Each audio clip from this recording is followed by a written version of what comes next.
ای مکه مکرمه خطاب به سوی مکه هست. اشهد ان محمد رسول الله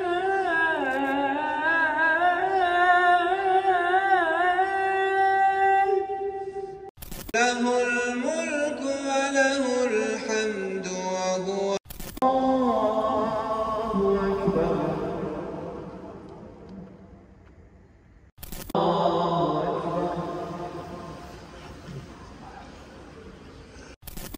انا برادرای عزیز یک دو خبری مهم دارم، خواستم که در همین بین برنامه هم جو کنم. خبر مهم همین که این مسجدی که شما تماشا دارین، این مسجد زیبای ما، مسجد کلان ما، نگاه چقدر آدمای بزرگ داره، آدمایی که ای خدا میترسن. یک مقدار پول یافتگان ای جای این پاپوشی میمونی کو، ای جای پاپوشی میمونی، همجا یک مقدار پول یافتگان. کسی که پول گم کرده در همین درین خونه خدا، در هم جای پاپوشی برورک مرمت این رقم رو من موندم. انا این برادر افتگی در دست این برادر زنگ میزنه، میگه که این پولی مای مقصد پولی روسی داشت درشده، یا که دلار امریکایی داشت درشده، یا که چند پولای یک مقدار پول پیدا شده گه برادرو. ای کیای نامعلوم خودی ماهای ایول دا میگه هی توبستان دا مقصد بعد هم یک ماه دو ماه کشوده شدن همین مسجد همین پول پیدا شده تو به حاضره صاحبش پیدا نشده که بگه که همین پولی ما بود. باید من خیلی خاموش ایستادن که حالی صاحبش پیدا میشه و اینا صاحبش پیدا میشه که نشیده صاحبش پیدا. مقصد اعلان کردن ما برای همین که صاحب پول خودش میدونه چند پولای مرمت این رقمش زنگ بزن. البته که بود هم خونه خدا واخری میکنید پولتم میگیری برادر. سربلند خانواد باشین، هم وقت احتیاط باشین. مقصد مسئله مال و حالتون دا میگه خطا مستحکم بگی، همسایه تا دز نگی. این گپا رو بهاده بابای ما استادای ما گفتگی نیستن. این خبرم زنده و سربلند باشید. دیوم خبرم همین یکی برادرم، یک برادری ما در دولت روس کار میکنه و دیوم جای کارش در خونه خدا. این رقمش در خونه خدا یا مهمانخانه دارن. برادرای تاجیک خدمونه شما زنگ بزنید، معامله کنید، مصلحت کنید. مقصد که اینا من میمونم اینا میجه در رقمشون و اینا مهمانخانه شون ببینن که چقدر مهمانخانه زمانوی دارن، مقصد مهمانخانه خوب دارن. مهمانخانه مهمش همینه که در نزد خونه خدا اینم طهارت خانه 3 میگیم، کسانی رفته طهارت خانه 3 برای طهارت خانه 3 قطعه میگذری میری اما افتابوزا برای افتابوزا دا مهمان خونه برادرو قریب هم 5 وقت نماز در خونه خدا میخونی و با چی گفتنیم ویزا میگیرن یا سولا یا موها. مقصد شما دا همه طرفه کمک کردن میتونن. شما تنها فقط زنگ بزنید در این رقم ها شما دا کمک میکنن برادرای ما. مقصد که در خونه خداوند نصیب تون بگردونه خونه خدا برین زیارت کنین. البته که این روزا را این وقتا را این صلح و صلاح را ما دا خداوند داده، فقط شکر بگیم و خوش و خرسندانه عمر رو به سر ببریم. همه وقت شکرگزار باشید، 5 وقت نمازاتون رو بخونید، شکرگزاری کنین. این خونه خدا، این برادرها که دستگیری تون میکنن، البته همه جای تاریخیش که جایی که شما در مخوله میبرن همین باور که عذاب نمیکشین. اینا توصیه ما با همه مردمی که میخوان خونه خدا برون اینا مرامت زنگ بزنید. خداوند یارو مددگارتون. هر نیتی نیکی داریم خداوند به نیت نیکمون برسونه. الله اکبر. خدا نگهبان. سلام علیکم مردم سربلند تاجیک. روز سعید جمعه به همتون مبارک باشد. خواستم که یک بار مسجد زیبا مونه بازم برای کل غریبان بنوار بگیرید.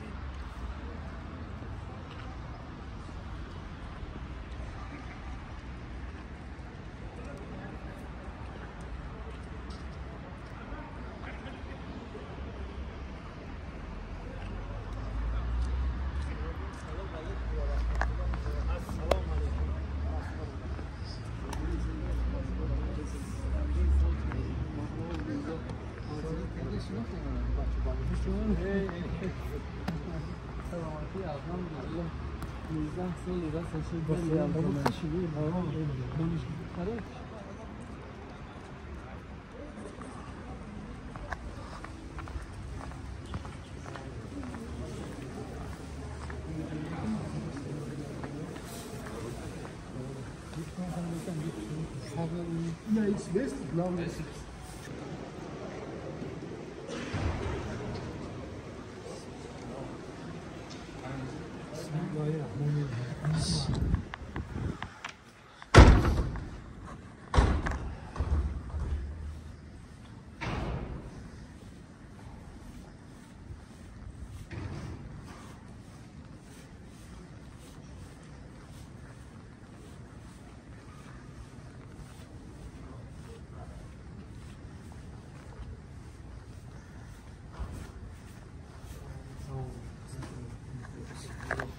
السلام عليكم.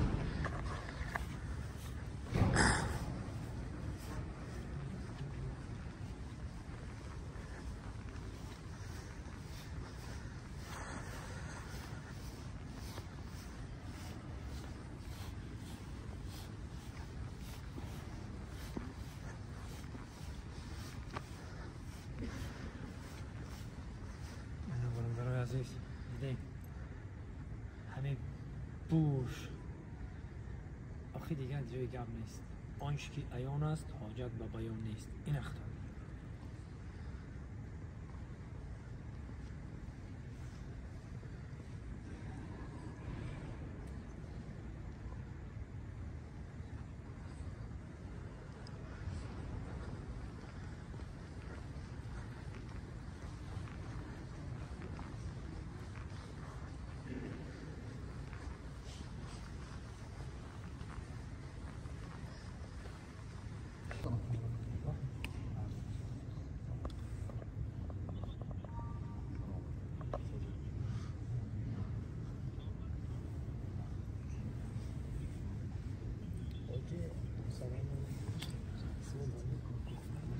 السلام عليكم. وعليكم السلام.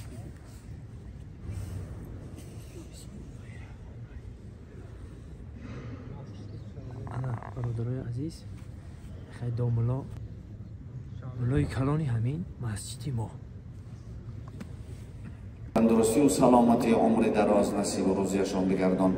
در حق مقامات قدرتی خداوند های برادران ما را که شب و روز در خدمت این ملت هستند خداوند در پناه خودت نگه می‌دار و همچنین در حق اون فرزندان ما و شما که در قشون‌های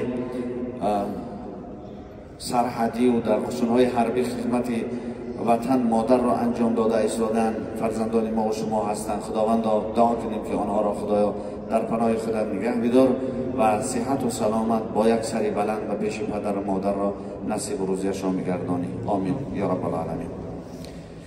خداوند هزارها با شکر می‌کنیم که ما و شما در این روز سعید جمعه در این روز عید هفته باز به دیدار یکدیگر مشرف شدیم. خداوند شکر و همیشه دعاگوی آن باشیم که خداوند این وطن عزیز ما را این کشور عزیز ما را این خانه امن و امان هر یکی ما و شما را خداوند در پناه خودت نگه می‌دار. از جمیع خطرها و تهدیدها خداوند ایمنش نگه می‌داریم.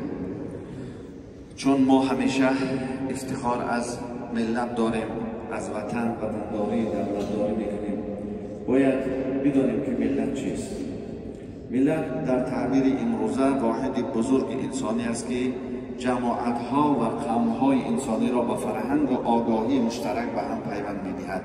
این تعریف ملت بود. این مفهوم در روند طولانی و جای بعضی مفهوم‌های کهنه آنها را جایگزین کرد. مانند خلق و امت و رعیت، ملت امروز در همه جا گفته می شود ملت عرب، ازبک و غیره و غیره ها. وطن چیست؟ وطنی که ما دائما از او وصف میکنیم اون خود تعریف دارد. تعریف آن را نیز من امروز میخواهم برای شما بیان کنم. وطن این بر کشوری دلالت دارد که از نظر جغرافی سیاسی دارای مرزهای مشخصی بین المللی باشد و توسط هیئت حاکم معین اداره شود. این بود چه تعریف وطن. هر یک انسانی با ایمان باید از وطن خود افتخار داشته باشد. افتخار از وطن، محبت به وطن، این از ایمانداری می باشد. برادران عزیز، به تاریخ رسول خدا صلی الله علیه و سلم نظر میکنیم. رسول خدا صلی الله علیه و سلم در کجا تولد شدند؟ در مکه مکرمه. در کجا به وای رسیدند؟ در مکه مکرمه. در کجا ازدواج کردند؟ در مکه مکرمه.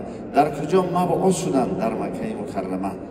آنچنان این مکه را حضرت پیامبر صلی الله علیه و سلم دوست می داشت، وصف می کرد وطنش را، زیرا که در آنجا تولد شده است، به وای رسیده است، مبعوث شده است.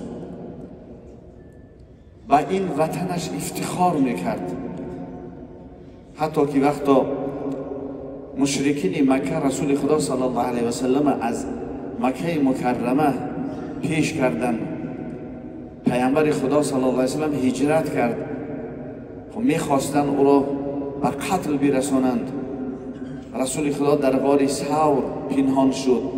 وقتی که مشرکین مکه ناامید شدند از تعقیب پیامبر صلی الله علیه و سلم، وقتی که از غار ثور میفرامد، رو به سوی مکه مکرمه کرد. هجرت داشت به سوی مدینه منوره.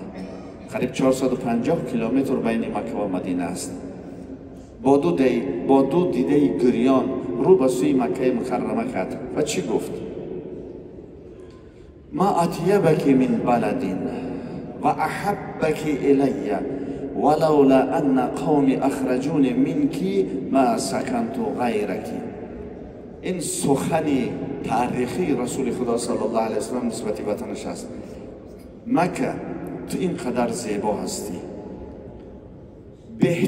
بهترین شهر هستی و من، ای مکه مکرمه، خطاب به سوی مکه هست، من تو را اینقدر دوست می‌دارم.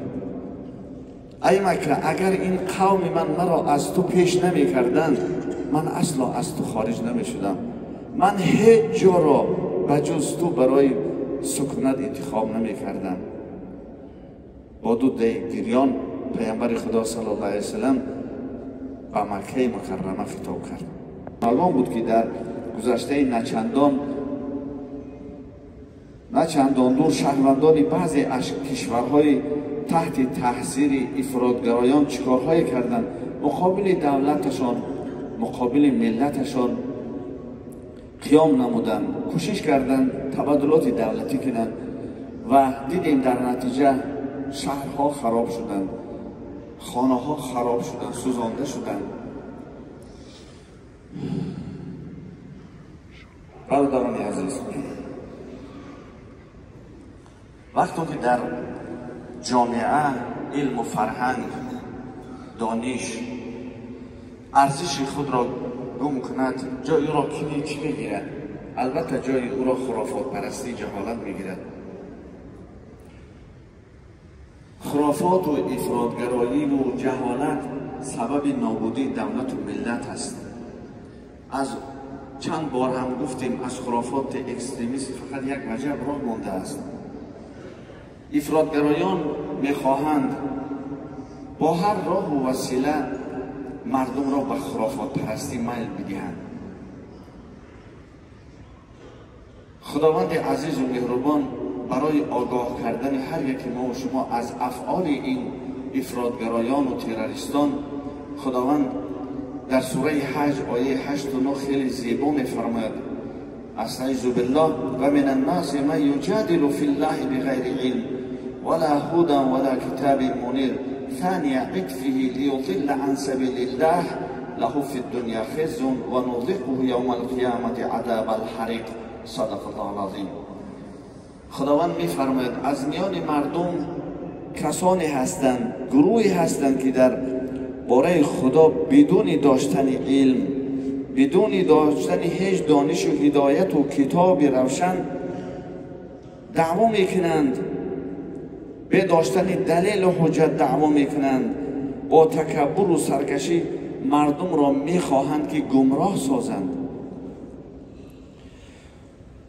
برای این گونه انسان ها در دنیا رسوایی هست.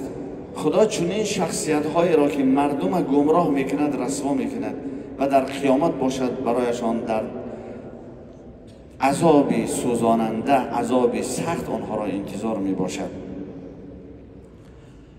برادران عزیز، دانسته باشید وقتی هر خطری که به دولت و ملت تهدید میکند، این خطر به خانوادان هر یکی ما و شماست، و خاندان هر یکی ما و شماست. این رو فراموش نکنیم. پیشوای معظم ملت در یکی از پیام‌های خود درباره خرافات و خرافات پرستی خیلی یک سخن زیبا دارد. خرافات جهالت است و جهالت به انسان تنها بدبختی می آورد و باعث عقیمانی جامعه و دولت می گردد. در حقیقت اگر بعد هدایت سرور دولت ما تأمل نماییم، با خرافات هیچ وقت جامعه را پیش برده نمی شود. آن چیزی که کشور را پیش می برد علم است، دانش است، عقل، ذکاوت است. در زمانی که برادران عزیز علم و دانش، تکنولوژی به سرعت کیهانی پیش می رود، باور کنیم پایبند خرافات بودن برای یک ملتی که فرهنگ 1000 ساله دارد، اینقدر دانشمند دارد، باور کنید عیب است. و وطن ما را خداوند از همه آفات و بلاها و فتنه ها در پناه خودش نگه می دارد. پروردگار با شما هم سربلندی، تندرستی، عمر دراز، رزق روزی فراوان خداوند نصیب روزی بگرداند. شوید 100 ساله و دردی نبینید، شوید 100 ساله و دردی نبینید، زی عمر خوشگذر کم را نبینید. در این دنیای پرشور و تلاطم و 100 سال دیگر غم را نبینید. آمین یا رب العالمین. زنده و سربلند باشین هموطنان عزیز. الله اکبر.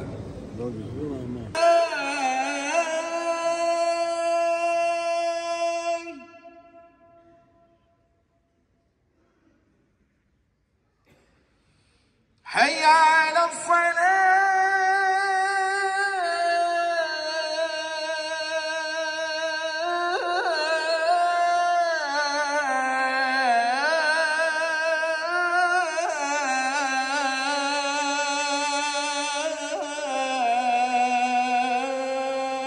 وعدته ارزقنا شفاعته يوم القيامة إنك لا تخلف الميعاد برحمتك يا أرحم الراحمين.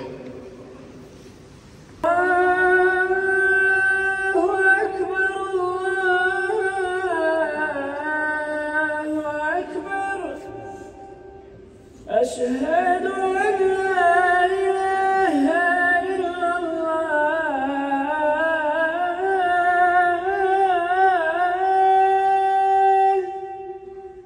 أشهد أن لا إله إلا الله.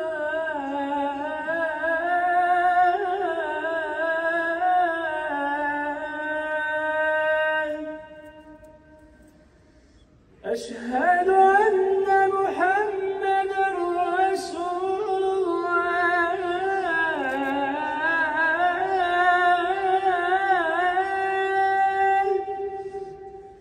أشهد أن محمدًا رسول الله.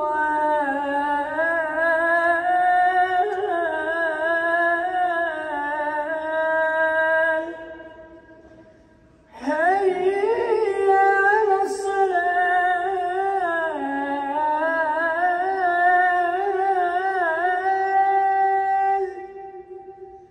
حي على الصلاة.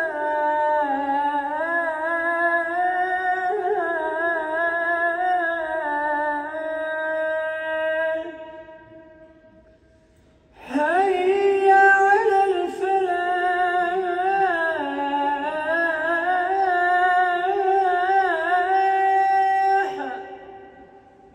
حي على الفلاح.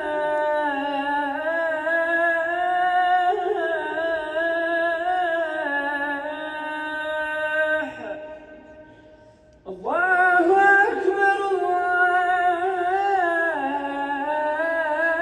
الله أكبر.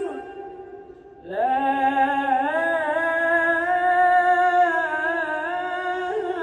إله إلا الله.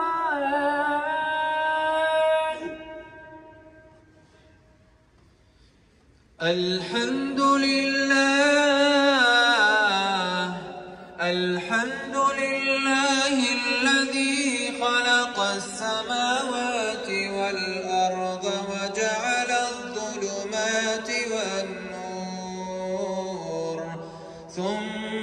الذين كفروا بربهم يعدلون ونشهد أن لا إله إلا الله وحده لا شريك له له الملك وله الحمد وهو على كل شيء قدير ونشهد أن محمدًا عبده ورسوله صلى الله تعالى عليه وعلى آله وأصحابه أجمعين عباد الله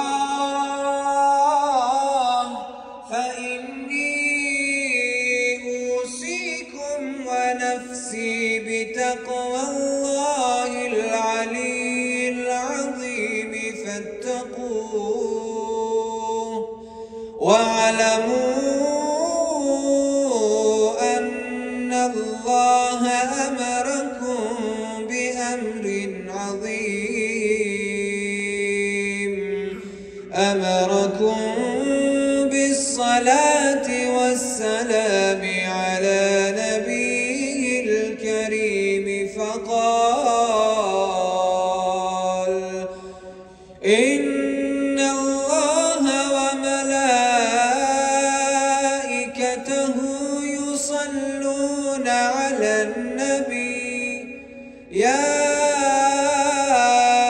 أيها الذين آمنوا صلوا عليه وسلموا تسليما اللهم صل على سيدنا ونبينا محمد صلى الله عليه وسلم وعلى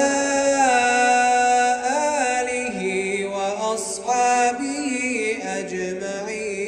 أجمعين وعلى من تبعهم بإحسان إلى يوم الدين وعلى خلفاء الراشدين من بعده ومنهم أبي بكر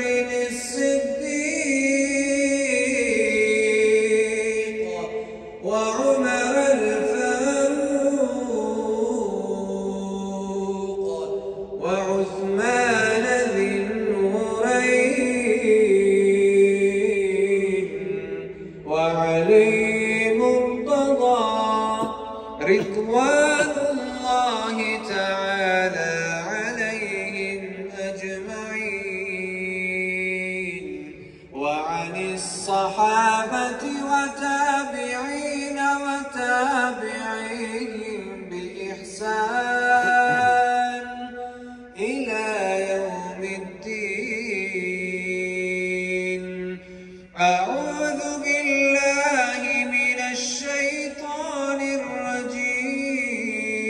الرجيم يا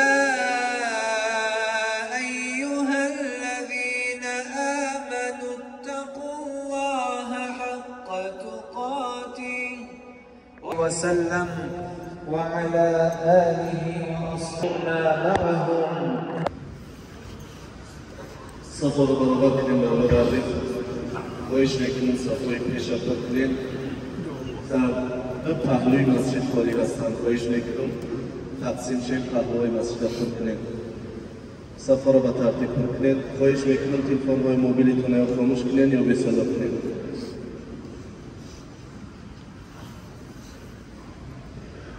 قامت الصلاة الله أكبر الله أكبر الله أكبر الله أكبر أشهد أن لا إله إلا الله أشهد أن لا إله إلا الله أشهد أن محمدا رسول الله أشهد أن محمدا رسول الله. حي على الصلاة حي على الصلاة حي على الفلاح حي على الفلاح. قد قامت الصلاة قد قامت الصلاة. الله أكبر الله أكبر لا إله إلا الله.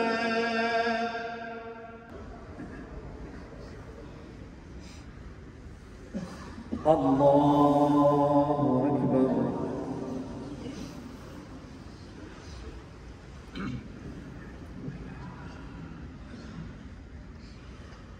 الحمد لله رب العالمين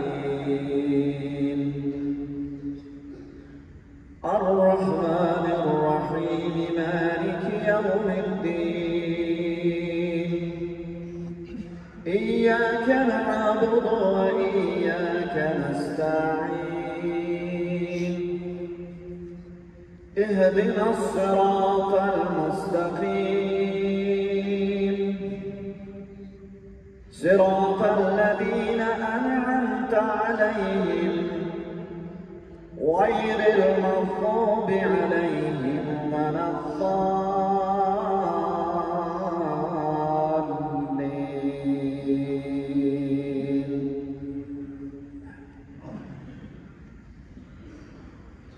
والتين والزيتون وطور سينين وهذا البلد الأمين.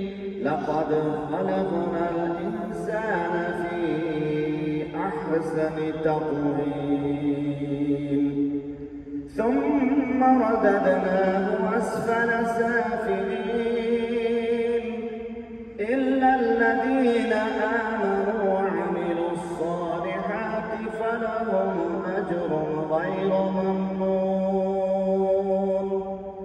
فما يكذبك بعد بالدين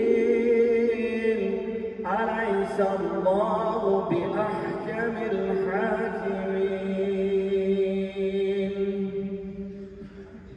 الله أكبر.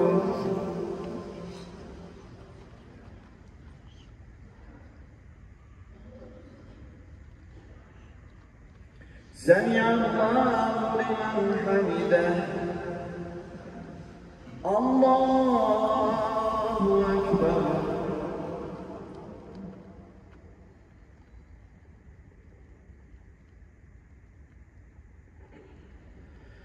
الله أكبر. الله أكبر.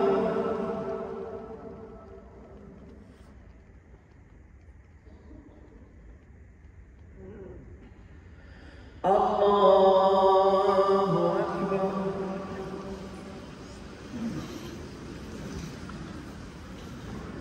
الحمد لله رب العالمين الرحمن الرحيم مالك يوم الدين. إياك نعبد وإياك نستعين. اهدنا الصراط المستقيم صراط الذين أنعمت عليهم غير المغضوب عليهم ولا الضالين.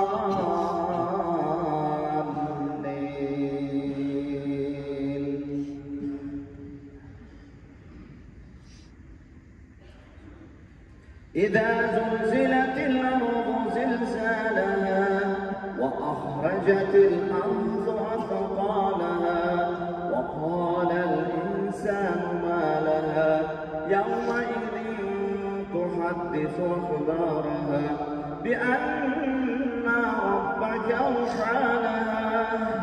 يومئذ يصدر الناس أشتاتا ليروا أعمالهم فمن يعمل مثقال ذرة خيرا يره ومن يعمل مثقال ذرة شرا يره. الله أكبر.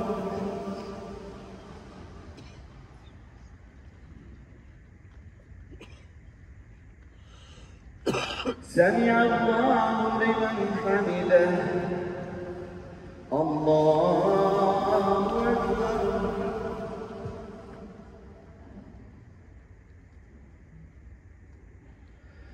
الله أكبر الله أكبر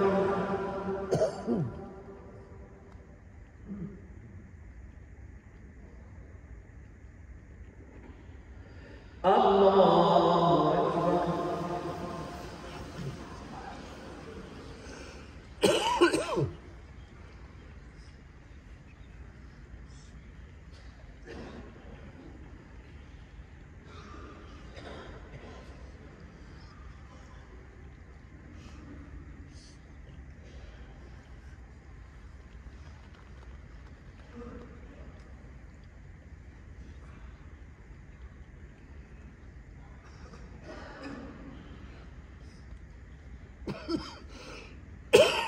السلام عليكم ورحمة الله. السلام عليكم ورحمة الله. أستغفر الله أستغفر الله أستغفر الله. اللهم أنت السلام ومنك السلام، تبارك ربنا يا ذا الجلال والإكرام، برحمتك يا أرحم الراحمين.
بالله من الشيطان الرجيم. بسم الله الرحمن الرحيم. الله لا إله إلا هو الحي القيوم.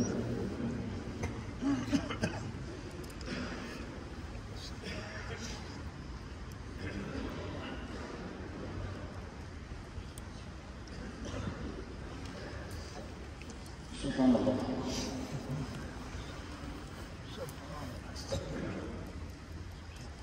الحمد لله.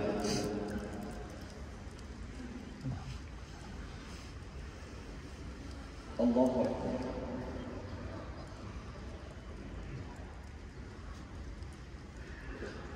لا إله إلا الله وحده لا شريك له، له الملك وله الحمد وهو على كل شيء قدير. آمين. بسم الله الرحمن الرحيم. الحمد لله رب العالمين، والصلاة والسلام على رسولنا محمد وعلى آله وأصحابه أجمعين. اللهم ربنا يا ربنا تقبل منا إنك أنت السميع العليم، وتوب علينا يا مولانا إنك أنت التواب الرحيم. ربنا فاغفر لنا ذنوبنا وكفر عنا سيئاتنا وتوفنا مع الأبرار. آمين يا رب العالمين. اللهم أعوذ بالله من الشيطان الرجيم. بسم الله الرحمن الرحيم. الذين يجتنبون كبائر الإثم والفواحش إلا اللمم إن ربك واسع المغفرة هو أعلم بكم إذ أنشأكم من الأرض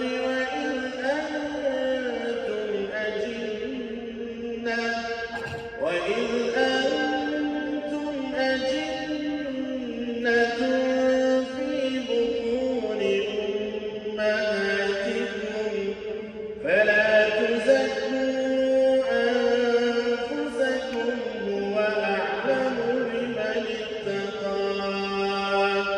أفرأيت الذي تولى وأعطى قليلا وأكدى أعنده علم الغيب فهو يرى أم لم ينبأ بما في صحف موسى وإبراهيم الذي وفى ألا تزر وازرة وزر أخرى. سبحان ربك رب العزة عما يصفون وسلام على المرسلين والحمد لله رب العالمين. بسم الله الرحمن الرحيم. اللهم ارحمنا بالقرآن العظيم واجعله لنا حجة يا رب العالمین. پروردگارا برسان صلوات و سلام علیه این آیه‌های تلاوت شده را و روح و ارواح گذشتگان همین جماعت خداوندا، گذشتگان ما را رحمت و مغفرت، خدا جایشان را جنت الفردوس و حیشان را شاد و خبرهایشان را با نور آمرانه بگردان. پروردگارا بیماران ما را چی در خانه هستند و چی در بیمارستان هستند خداوند شفای کامل عاجل عطا بفرما. پروردگارا کشوری عزیز ما، وطنی محبوب ما را از جمیع بلاها، آفات و فتنه و در پناه خودت نگه بدار. امنیت و صلح و آسایشتگی کشور ما را همیشه بگردان. پروردگارا پیشوای معظم ملت ما را با آن نفرانی که در پهلوی پیشوای معظم ملت ایستاده برای ملت و وطن خدمت کردند خداوند تندرستی و سلامتی عمر دراز نصیب و روزیشان بگردانید.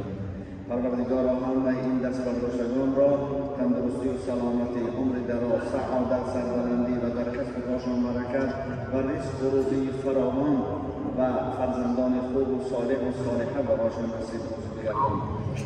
و برادری از ما خواهش کرده است برای مادر محرومش که از دنیا گذشته بوده است دعا کنیم خداوند این مادر را رحمت و مغفرت خدا جایش جنت الفردوس بگردان. برادر ما پهلوان نامش از ناحیه دنگره همین روز از دنیا گذشت در مسجد جنازه‌اش را خواندن. خداوند را دعا کنیم که خدا رحمت و مغفرت خداوند جاش جنت الفردوس بگرداند. یک چند برادر برای گشایش کارشان دعا کردند. خدای برای برادران ما گشایش و عطا بفرما. یک چند برادر در حق پدر و مادران محرومشان دعا کرد، دعا طلب کردند. خدای همه این پدر و مادران را رحمت و مغفرت جاش جنت الفردوس بگرداند. برای فرزندانشان هدایت طلب خدا همه فرزندان ما و شما برای یک برادر برای گشایش کار و درسان گشایش کار بفرمایید. یک برادر دعا طلب است که در حق فرزندانش دعا کنیم که فرزندانش بخت سفید بیابند، چه دختر چه پسر باشد بخت سفید و شوهران و همسران خوب و متقوا و باهنر نصیب بهشان بیاورند. وقت دین از ما شما خواهش کردید در حق خیلی گشایش کار خداوند گشایش کار برایش نصیب روزی بیاورند. ربنا آتنا فی الدنیا حسنة وفي الآخرة حسنة وقنا عذاب النار. وصلى الله تعالى على خير خلق محمد وعلى آله وصحبه أجمعين. ربنا لا تزغ قلوبنا بعد إذ هديتنا وهب لنا من لدنك رحمة إنك أنت الوهاب. وزیر برادر بیاورد شما خواهش کرد مشکلات داشت. خداوند با مشکلاتش حل کردن. الله اکبر. شما برادران